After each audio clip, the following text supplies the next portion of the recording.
Hello and what is up, YouTube? My name is G3Iron, your balding, beardless buddy here to help walk you through the new and changed gems in Path of Exile Crucible. We just got this late in the night or early in the morning, depending on where you're at in the Western Hemisphere, at least. Okay, so here's all the gem data that we've got for the upcoming 321 Crucible League, and there are some juicy ones in here. There's going to be some in here that are going to be bait. There's going to be some in here that there's some helpful clarification, and there's going to be some in here that just look fun. Okay, so here we go. In the Crucible expansion, we've introduced several new support and Vaal gems and made some changes to existing ones. As usual, we've prepared the gem data at gem level 20 with 20% quality for all new and changed gems to help you theory craft your builds for the upcoming launch. Can I just say from the get-go, I love the new hype cycle and the new timeline that we're getting everything on. I love the fact that we get patch notes like a week in advance, roughly, rather than like 2 or 3 days in advance. It used to be that we would just get like patch notes and gems. Like gems would come like a day or two before the league launch, and patch notes would only come 3 or 4 days beforehand. And at least if you were, again, in the Western Hemisphere, in North America, South America, etc., it basically meant that like Tuesday, Wednesday, Thursday was just absolutely jam-packed with trying to fix POBs and adjust.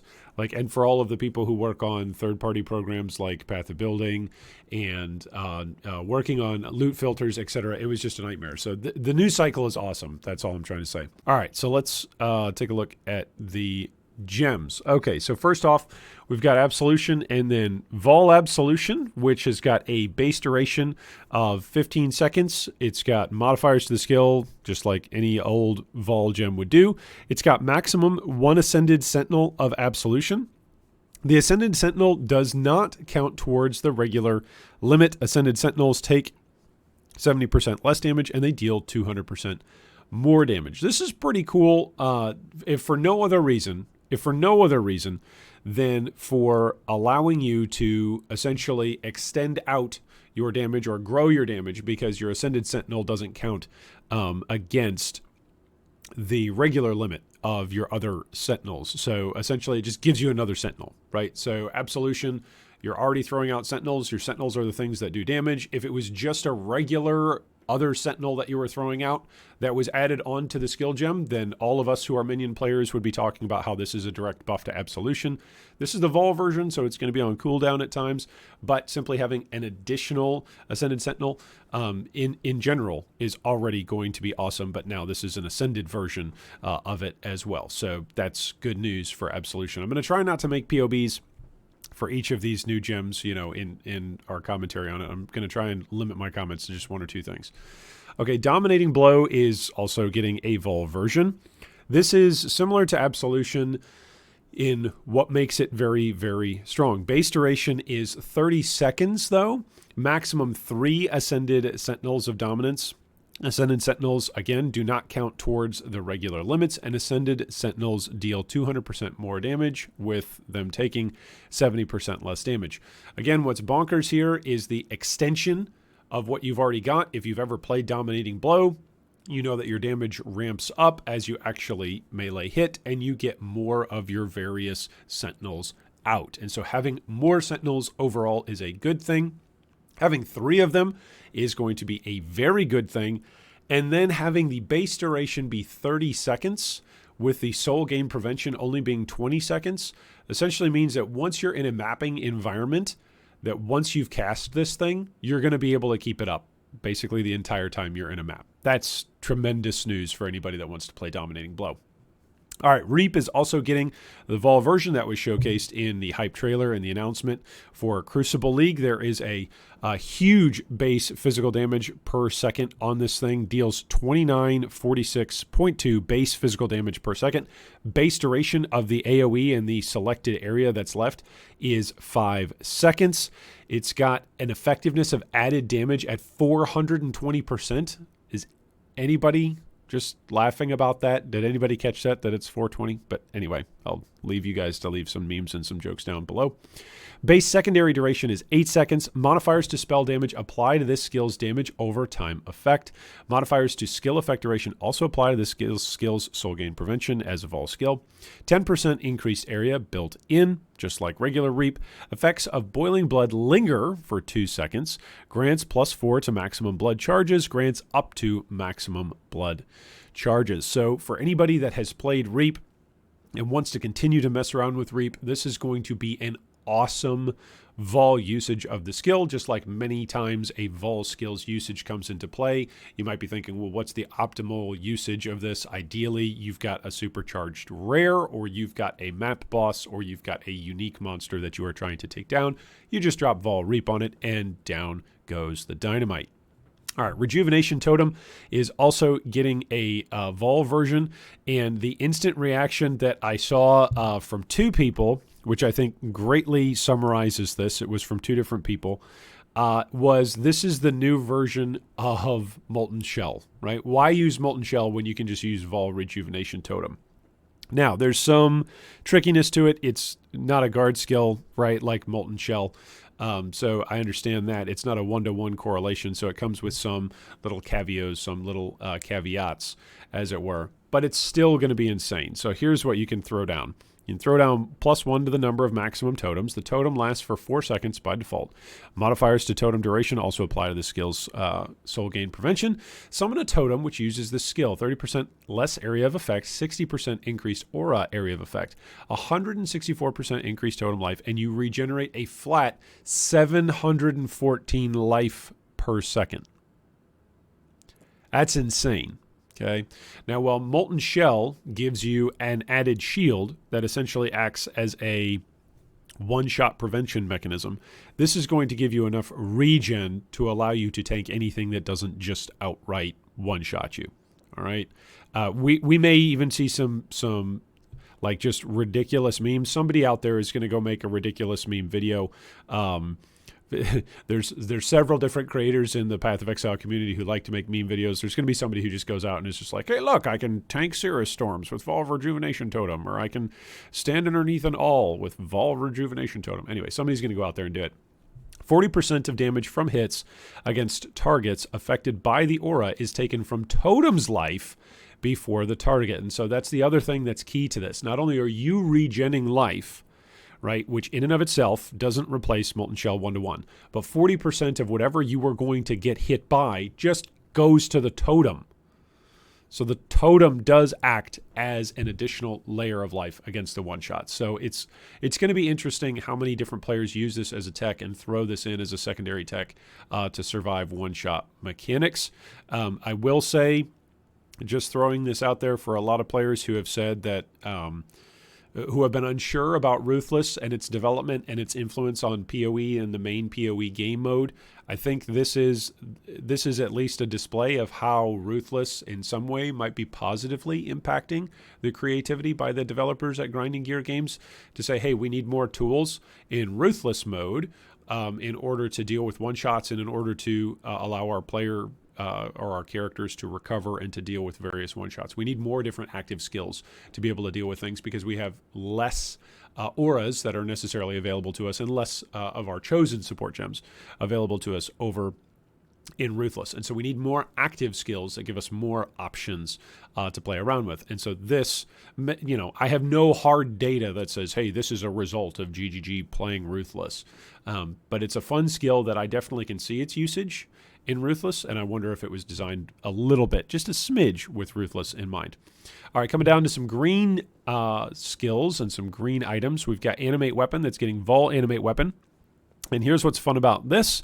Vaal Animate Weapon says that animated weapons are transformed into a random unique. Okay? Random unique. That alone, again, is going to be fantastic for a whole bunch of memes. I mean, imagine, for instance, if you just got like a whole bunch of Nagahamu's flames that you summon, and they're just like spinning around, you know, doing whatever, casting all of their molten balls everywhere. There's a whole bunch of stuff that can get summoned by Animate Weapon now that's just going to be funny for shenanigans and feel great and feel fun. The soul gain prevention time is 40 seconds. The base duration is 15 seconds, so this is not going to be a skill, even if you scale up, skill effect. I don't think, unless you just go insane and do a couple of tech tricks, I don't think Vaal Animate Weapon is going to be something that you can constantly keep up for the entire map once you're in a map, but I do think it is something, depending on your clear speed as a character, that you can actually keep up with some level of consistency. Not perfect one-to-one, but with some level of consistency, just with how fast Animate Weapon can clear things. The vast majority of the player base inside Path of Exile has not played Animate Weapon. Animate Weapon can be a fun and very fast clearing skill. Not S tier, not A tier, but in terms of minion skills, it can actually be one of the top clearing skills when it's played to its most optimal. So it's going to be interesting to see how Vaal Animate Weapon competes in that environment. Okay, Arctic Armor is next. We're going to get a Vaal Arctic Armor. It's got on it, modifiers to skill effect are going to apply to soul gain prevention, and you take 90% less damage from hits and count as frozen. Now, this is the active version of essentially encasing yourself in ice, what was displayed in the Crucible hype video, where this is your panic button. This is your new panic button. This is, again, to compete with something like Vaal Molten Shell. While it's active, as the text says, you are immediately encased in ice, protecting you for a duration or until you take damage from a number of hits, and also grants a buff once the cast time has finished. You cannot move or perform non-instant actions while in the ice. When the ice breaks, the buff is also removed. So you take 90% less damage, but you're not allowed to move for a while. And so that's going to be very, very interesting to see how players use it, if players use it. Vast majority of top-end players value mobility more than even tankiness against a one-shot. So this, to me, the biggest theory craft from a design space is this. Hey, our players log out of the game a lot in order to avoid one-shots. What are some other mechanisms that we could give our players to incentivize them, rather than logging out, to stay logged into the game, and potentially their character stays in with a new panic button instead of just logging out and leaving the instance? Okay, the other thing that's big on this is ice breaks after you take 3 damaging hits or the duration expires. So there's a little bit of a trade-off here. Like if you're in an environment where you're not getting hit by a lot of things, then that's great. You can just keep the frozen ice chamber active, as it were, until it runs out. The awkwardness about that is going to be like, do you want to stay in your ice while you're not getting hit by things? Wouldn't you just want to be mobile again and deal damage? It's going to be very interesting. I could see myself using this on a couple of different cheesy scenarios, particularly if I'm a minion player or if I'm a totem player. If I'm somehow using automated damage that's outside of my character generating that damage, I wouldn't use this necessarily on a dot-based build. But on something where I've got active sources of damage besides my character, I might use this because oftentimes my own character is maybe more squishy than my minions, or is simply in a place of vulnerability while my totems or traps or mines or whatever else that are dealing damage, minions, totems, etc., are actually dealing the damage, and I need a little bit of extra boosted protection.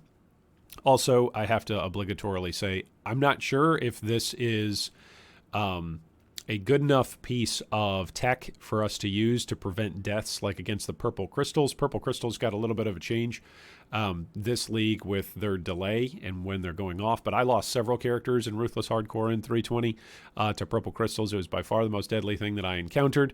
It was absolutely and utterly terrifying, and I don't know if Vaal Arctic Armor is actually going to save characters in that scenario, whether you're hardcore or softcore. I just don't know, because something like purple crystals, like there's multiple of them often that are underneath your feet as a player, and so being stationary like means all of the crystals are going to populate underneath you as a character while your minions or your totems are hitting things, and then like the ice isn't going to allow you to move to get out of that scenario until you get 3 hits, right? Well, if there's like 10 crystals sitting underneath you, it's going to pop your armor and you're going to be dead in an instant. So it's going to be interesting. Like, what are the scenarios? What are the moments to go, yep, I definitely want to use this, and nope, I definitely don't. Next up is Ice Shot. Ice Shot is getting a Vaal version. It's got this very interesting line that says maximum 6 summoned Mirage Sharpshooters. Summon 6 Mirage Sharpshooters which use this skill. Mirage Sharpshooters fire at your target when you use Ice Shot. Modifiers to the number of projectiles do not apply to this skill when used by Mirage sharpshooters. This is going to be very, very interesting. At first glance, when I looked at this, I thought of this similar to Frozen Legion. I thought of this almost like the big, summon 6 copies of yourself. This seems to be something that's in general maybe more of a pattern. Like we're getting kind of one of these duplicate your character sort of, if nothing else, like visual effects on skills each league. It seems to be that we're getting at least one of these. So I think if nothing else, it's going to be fine as a skill, and players who want to use Ice Shot are going to love it. I think if nothing else, it's an indicator of how things are being developed for Path of Exile 2, and maybe like how many different copies of your character are going to be on the screen, etc.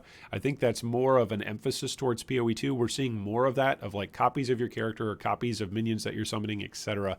Like the game allowing players to have more visual sources of damage, more visual and visceral sources of their own damage. That's something that seems to be maybe coming from the design of PoE 2. It seems to be something that we're getting more and more regularly. I don't know if that's been a breakthrough moment, if that's been just like an epiphany that somebody's had at Grinding Gear Games, if that's a new change in direction. But that is something that I feel like we are getting more and more is, hey, we want more copies of a player's character that feels like it's doing damage and that really visually looks like the character is dealing that damage out. Whether or not the damage on it or not, just like Frozen Legion, whether or not it's always useful in every single setting, if it's the best for bossing, best for clear, best for this, best for that.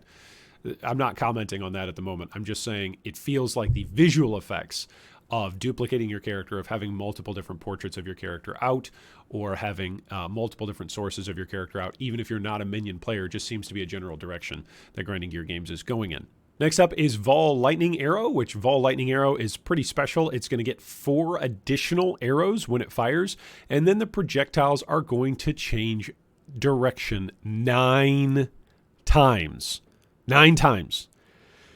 Whew, that's going to be crazy. In addition to that, projectiles can hit targets each time they change direction, which means potentially one of your arrows is just like bouncing through a particular target a gazillion times. Think something almost like an impale effect, right? Not in terms of the math, but just almost in terms of an impale effect of seeing a minion, seeing a monster have a whole bunch of stuff going through it. It's going to be really cool to see the visual effects on Vaal Lightning Arrow. Modifiers, which would cause projectiles to fork or chain, instead cause them to change direction additional times. So this means if you are playing a particular ascendancy, maybe that's using fork, or maybe that's got additional chain, etc., you've got additional changes in direction for those arrows. I think this is going to be nuts, particularly when I first read this, thinking about playing with this in Delve. Not necessarily maybe going to be the most optimal place, but just thinking like, where are there tons and tons of monsters that are constantly clumped up, constantly around, where if you had a bazillion different projectiles because you're firing all the time, where would that be most helpful? Vaal Lightning Arrow has got 2 uses. It's got a soul gain prevention of 8 seconds, so it's not going to be up 100% of the time by any means, but oftentimes in your Delve encounters, they are longer than 8 seconds, so you have multiple uses of your Vaal Lightning Arrow, and you've just got a bunch of arrows that are out spamming all over the place, killing rares as they spawn, maybe in a Delve scenario. Anyway, that was what first came to mind for me for Lightning Arrow. Firestorm is getting a Vaal version, and so far the reaction from folks on this one is just insane. There are already people complaining about, oh my goodness, why do I need to play Firestorm? Firestorm's got terrible visual effects. The visual clarity is awful, but the numbers on it look very, very spicy indeed. And so we will see if this replaces maybe what some players were planning on using for Fire Trap, maybe like potentially for Elementalists, for Righteous Fire players, or for other fire-based characters that were using other main skills or other secondary skills to boost their damage against bosses. We'll see if Vaal Firestorm takes up a spot as a tech for bossing in those scenarios. It's going to deal a boatload of fire damage. It's got 1 use. It's got 7 seconds of soul gain prevention time. It's got an effectiveness of added damage of 760%. Then it's going to deal 3,995 base damage fire per second. It's also going to leave burning ground for 4 seconds. And then it's got 16 bolts that are going to drop down, and the impacts have 20% more area of effect. While the numbers on this are good, I don't see this as being a meta-defining new skill. Famous last words, I know. But I do see this as potentially being a tech skill that is used to take on bosses to augment builds that are already dealing some level of fire damage. Would not be shocked just to see Chieftain as a league starter. You know, it goes up from 0.1% over opening weekend to maybe 1% of players playing Chieftain and messing around with Vaal Firestorm. As previewed in the Crucible announcement, we've got Snipe as well with Snipe support. Snipe support reads, supports bow attack skills, cannot support channeled skills, instant skills, Vaal skills, or skills used by totems, traps, or mines. 80% more damage with ailments per Snipe stage. Supported skills deal 40% less damage. Supported skills deal 108 more damage with hits per Snipe stage. Now, this is interesting because we're getting what used to be a skill that was available only through the, I always say it wrong, but through the Asylum helmet. We're getting this now as a full-on independent gem that's no longer associated with the helm, which I wanted to talk design for just a second. I wonder if we're going to see that more often now, where there are unique items and unique skills that come with specific items. Particularly, there's a whole bunch of different boots that have got different, essentially walking effects or leave behind trails on them. I wonder if we will see more of those skills come off of unique items and become gems in the future. I don't know. I'm just wondering if that's going to be something of a design choice or a design direction in the future, to pull off some skills off of unique items to give them to the players as gem types. I don't know, but again, this is another area where potentially, I'm going to say the R word, and a lot of you are going to throw tomatoes at your screen. You're not hurting me. You're just making a mess for yourself to clean up. Essentially, in Ruthless, because players are so limited, so ultra limited in the content that they're going to access, there's a whole slew of unique items with particular skills that players in Ruthless are just almost never going to see. And so taking some of those design choices and design skills that are on unique items that are frankly quite common or easy to achieve in a softcore trade league environment are very difficult, rare, and maybe even impossible to get in Ruthless. And so in order to see some play, in order to see some interaction, make it an active skill type or a support gem that you can potentially drop or find or trade in at a vendor in Ruthless, and maybe you've got some interaction there. Again, maybe I'm completely off base and Ruthless isn't giving us some of these design choices, but maybe it is. And so maybe that's a positive influence overall on the game. I know Ruthless is oftentimes just seen as nails on the chalkboard, but believe it or not, maybe there's actually some positive things from Ruthless that are coming in to help the design team as they continue to design Path of Exile 1 and Path of Exile 2 and iterate on both of them as they eventually lead towards their merge and towards the full release of PoE 2. All right, next up is Manaforged Arrows support. I am highly anticipating and looking forward to watching a couple of videos from a couple of particularly well-named bow players who are just absolute wizards with bow builds, and I'm excited to see what they put together with this. There's a couple in our guild, in the Good Guy Gaming Guild, and there's a couple out there just in the wide world of the Path of Exile community that I'm definitely looking forward to seeing what they do with this. This is what Manaforged Arrows supports does. It says supported skills have 10% increased cooldown recovery rate. Supported skills deal 31% less damage. Supported skills deal 1% more damage with hits and ailments per 1 mana cost. Per 1 mana cost. 1% more damage with hits and ailments per 1 mana cost. Supported skills trigger once total mana spent on other bow attacks exceeds 300% of their mana cost.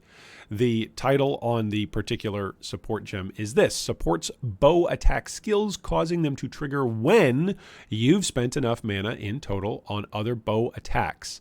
Cannot modify the skills of minions. Cannot support totems, traps, mines, Vaal skills, or channeling skills. This has the potential to be a massive more multiplier. If anybody out there is already thinking about doing an attack-based Indigan build, maybe some sort of mana stacking weird Hierophant right? Or maybe a mana stacking something on that side of the tree with a Templar where you can kind of mess around with like Battle Mage and that sort of thing. Who knows? I don't know. There's a lot of different things out there to mess around with on this. This has the potential to either just be a meme, or it's got the potential to be an absolutely build-defining support gem. Speaking of memes and build-defining, we come to momentum support, which reads, gain 1 momentum when you use a supported skill. Gain 1 momentum every 0.51 seconds while channeling a supported skill. Lose all momentum if you move. Supported skills have 20% increased attack speed per momentum. When you reach 5 momentum, lose all momentum and gain swiftness for 2.0 seconds. Swiftness grants 15% increased move speed per momentum lost. Here is a support gem that reminds me of cards from several different trading card games. Whether you've played Magic, whether you've played Hearthstone, whether you've played Pokemon, Yu-Gi-Oh, or anything else. There's several other trading card games that we could mention. Lord of the Rings trading card game back in the day, or Star Trek and Star Wars. You guys remember that? Remember Decipher Incorporated? But anyway, that was a long, long time ago. Ages past. This reminds me of cards in card games where you just keep reading the text, and at first you're looking at the card, and you're going, oh, there's a lot of text on this card. It must be really, really good. But then you just keep reading the card and you go, okay, conditional statement, conditional statement, conditional statement, conditional statement, conditional statement. Here's the actual niche scenario where this is useful with all of those previously mentioned conditional statements applying. That's exactly how momentum support reads to me. What is a scenario where you are standing still for a long enough time for you to gain, what, 5 hits is what you need? Is that what it is? Yeah, when you reach 5 momentum, what is it? What's a skill that you're going to be standing still for 5 hits in order to gain this increased movement speed and then use it? It is a very interesting skill in this regard because in highly specific scenarios, it is going to be an absolutely awesome skill in very, very highly specific scenarios. To some extent, it reminds me of Blade Flurry as an active skill. Back in the day when players used to be doing sort of number crunching, and that was like a thing, there was like a 6 to 8 month period in Path of Exile where players would just number crunch and say, well, which skill is truly the best skill and can have the most damage effectiveness and top out, DPS numbers on anything. If you just gave anything, any weapon that it ever wanted in any build, what number or what skill could hit the top numbers? And this was maybe in 2018, maybe in 2019. And Blade Flurry at the time was one of them that came out. But the trick was that Blade Flurry is a channeled skill, and in order to top out the DPS, there's like several different qualifying statements that you need to actually make in order to hit it at this point in time. Anyway, I'm referencing some like esoteric discussions from, I recognize, years ago. Here's my point. In order to hit those top end DPS, there were all of these different qualifiers that you needed to do, and you needed to be standing still in order to channel the skill and then pop the skill at a very specific time. And momentum is going to be in a similar vein. There are going to be some scenarios where momentum is actually useful. There are some players out there already who are saying, no, momentum's not going to be useful ever. Nobody's ever going to use it, blah, blah, blah. There are going to be some times where momentum is useful. What's going to be interesting is trying to identify where those moments are, and for the vast majority of players playing Path of Exile, especially if you're playing Softcore Trade League, momentum support is not going to be something where you're going, oh yeah, let me just slot this in and use this all the time. Because the vast majority of time, if you are standing still to gain that movement speed overall, then you are actually going slower, you are killing too many things, and you're not progressing through either the 10x story or pushing through maps fast enough to be at a pace that you would be happy with. You're actually slowing yourself down overall by using momentum support. There could be some scenarios where that's wrong. There could be some outliers where it's like, nope, you can actually ramp up your attack speed that's fast enough that this is going to actually overall give you a speed boost. That's fine. But imagine for a moment, like if you've got enough damage to stand still and have 5 hits on something, like that's got to be a rare monster, right? Because if it's taking you 5 hits to kill a regular mob in maps, your build's not going to kill a map boss, right? Like you have a very slow build at that point. Maybe this is wrong. Maybe players will somehow set this up with like a secondary skill as a secondary tech where it's like, okay, this is my really bad damaging skill, but it attacks really fast. And so it gives me momentum and swiftness and allows me to move fast. And then I'll use my actual primary skill on a 5-link or a 6-link to blow things up when I want to blow things up. It's just very interesting. It's very awkward, and we're going to see some, I think, probably some cool niche uses for it, but I think in general it's going to be a niche support skill. Lastly of the new gems is Prismatic Burst Support, and what we've got here is the Prismatic Burst and Prismatic Burst Support. So the support says supports attacks causing them to trigger the Prismatic Burst skill, cannot support triggered attacks or attacks used by things other than you, cannot modify the skills of minions. So minion players, we don't get to use this. Prismatic Burst, choose an element at random and deals damage of that type in an area. Having higher strength makes it more likely to choose fire, but notice it doesn't lock it in. It just makes it more likely, so be aware of that.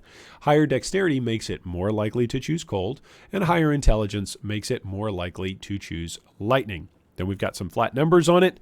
It's got increased elemental damage. It deals 100% less damage of each unchosen damage type. So there's a penalty applied to your skill at an RNG basis. It's going to be interesting. It's going to be very, very interesting. Now, this is like, it's a support that's happening while you're actually using another skill. So in some regards, like this is just an insane amount of damage potentially that's added on, and that's also then modified by, your passive tree and your ascendancy and your itemization and the rest of your character. So the numbers on this have to just be bonkers to make it worth using. And so it's going to be very, very interesting to see exactly how this is used. And I think this is going to be a support gem that's going to be a little bit kind of like Elemental Hit, where it's going to take some very specific tinkering and some very specific pathing and a very specific build character or build archetype in order to best take advantage of this and use it. But once that's figured out, it will become, unto itself, its own archetype. So I think there's potential for this, but I think it's probably a league or two down the road as different players mess around with it, test it out. There will be a whole lots of iterations that will fail, and then somebody will finally get it to click, and then that will proliferate, and hopefully players will go, hey, here's a new archetype that we've got to mess around with and play around with and enjoy in Path of Exile. There are a whole bunch of other different skills and changes to skills that we're getting. Not too many, right? This isn't like every single gem is getting an overhaul, but you can see as I'm scrolling through, there are several different skills that are getting some changes. I love the way how they are displaying these changes now. What you can do on the web page is actually go to hide all differences or show all differences. You can just look at what's new, but you can also look at what is comparable to the skills. And so you can see what is getting changed, whether something's getting nerfed or not. You can simply read these yourself. We're already going very long-winded on the video. This is what I am going to say. I'm going to make one comment on one thing. A lot of players are giving feedback on Poisonous Concoction. A lot of people think that Poisonous Concoction is just straight up nerfed and that it is not going to be a good league starter. In my comparison video of league starters from 320 to 321 and recommendations that came out earlier this week, a lot of players are going, Iron, I can't believe you're recommending Poisonous Concoction. Didn't you pay attention? Aren't you seeing that there's flash changes? And Poisonous Concoction is now basically only playable if you're a Pathfinder, and even if you're a Pathfinder, it's not going to be very good. The reality is that there are players, multiple players, I've referenced some of them, Banana is one of them, who's already done a simulated run using a simulated 321 setup for leveling using Poisonous Concoction. I am not as panicked as many other players are about these changes. Here's the changes to Poisonous Concoction, and here's why I'm not panicking about it. Poisonous Concoction, it used to have throws an explosive bottle that deals unarmed attack damage in an area that has a chance to poison, can consume charges from a life flask to add further damage, requires an empty main hand and no offhand weapon. It also used to consume 2 charges from 1 life flask if possible. It also used to have added chaos damage equal to 9% of flask recovery amount if charges were consumed. So in other words, if you had life in your flask that it was grabbing from, then you were dealing an additional 9% chaos damage from your flask recovery amount. Okay, so your flask recovery amount effectively was like another support gem for the build. It was really, really strong. That aspect of Poisonous Concoction actually got buffed.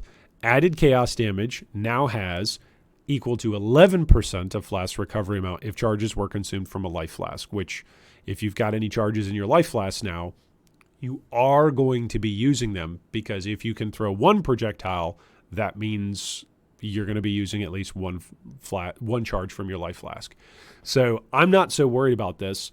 Players who are terribly worried about it are worried because of this change. Consumes one charge per projectile fired from the life flask. Now, Poisonous Concoction oftentimes uses multiple projectiles, not just greater multiple projectiles or lesser multiple projectiles, but you oftentimes want to stack up your projectiles on a Poisonous Concoction build in order to get as many overlapping hits as possible and apply as much chaos damage and poison as possible. That is still going to be true. You're still going to want to apply multiple different projectiles and add to the number of projectiles that you've got on Poisonous Concoction. But here's the number one reason why you were running out of charges, even with the old way of leveling with Poisonous Concoction. All right, this is going to sound elitist. This is going to sound mean. I don't mean it to hurt your feelings. All right, I mean this maybe not even about you, maybe about friends that you know who have played Poisonous Concoction. One of the reasons why you ran out of charges was because you played Poisonous Concoction almost like it was a channeling skill. And because it's a damage over time skill, it actually kills something after you throw the flask. And so your character is essentially standing there, spamming, throwing your Poisonous Concoction, waiting for the thing to die. But guess what? You only needed like one throw of your Poisonous Concoction, and you could have kept moving, and the thing would have died. Don't worry, your loot filter will let you know if something big dings behind you and you need to go back and pick it up. I recognize not everybody wants to play with a backtracking playstyle. Then guess what? Get in the habit of throwing your Poisonous Concoction in front of you rather than behind you or rather than on top of you. That's another micro issue that is oftentimes on top of players. And I recognize that I'm the world's worst micro player in any video game, and so I have very little ground to stand on here. So don't think that I'm standing in a glass house, throwing rocks, okay? Recognize I've got my own micro problems I've got to deal with. But the reality is that those micro problems show up in different skills that you play and different skills that you use in Path of Exile, and Poisonous Concoction is one of them. If you play this skill, or if you did play this skill, almost like a channeling skill where you're constantly just throwing out flasks, you're constantly using up your charges, and it feels bad because you run out of those charges and then you're losing out on that added damage effectiveness of the skill. If, however, you're used to just throwing once or twice, and you've already got a skill tree that is set up to be able to allow your flasks to refill, whether that's on kill, whether that's just over time, you're using the Pathfinder Ascendancy, etc., then you've already got a playstyle that is set up to set you up to have success while you are playing Poisonous Concoction. Some players aren't going to like that. Some players are going to go, oh, Iron, I don't want to have to use my passive tree in order to get, flask effectiveness or flask recovery or flask charges gained. Dear friends in the Path of Exile community, you're playing Path of Exile, a game which rewards you for specifying your build and tailoring your build to the skill that you are playing.